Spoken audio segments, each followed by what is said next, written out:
So where does this leave us? I fully expect President Biden will sign the WHO pandemic agreement. Why would he do so? I believe that's pretty obvious as well.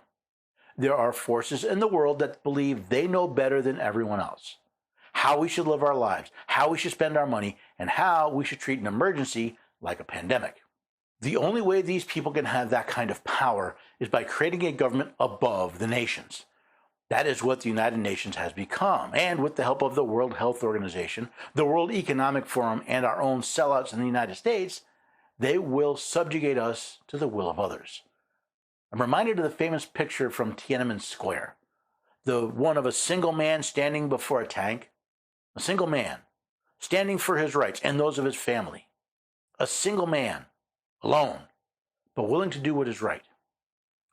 I don't think those who would stand against these treaties would be alone.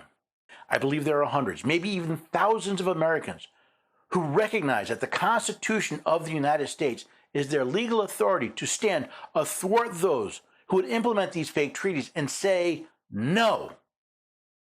They recognize that there is not a court, legislature, or executive in this country who can legally violate the supreme law of the land and are willing to stand for that conviction. Because anyone who would sign such an agreement, vote for legislation to implement such an agreement, or decide a case in favor of such an agreement is not merely acting against their oath of office. They're committing insurrection, a rising or rebellion of citizens against their government, usually manifested by acts of violence. You see, the dirty little secret that everyone seems to be forgetting is that in the United States, the government is not the person in office, but the office is created by the Constitution. And when someone attempts to subvert the words of the Constitution, they are subverting the only legal government for the United States.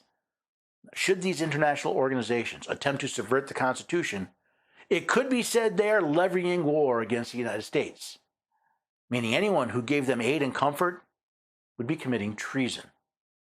If you followed the Constitution study for any length of time, you should know I do not use that term treason lightly.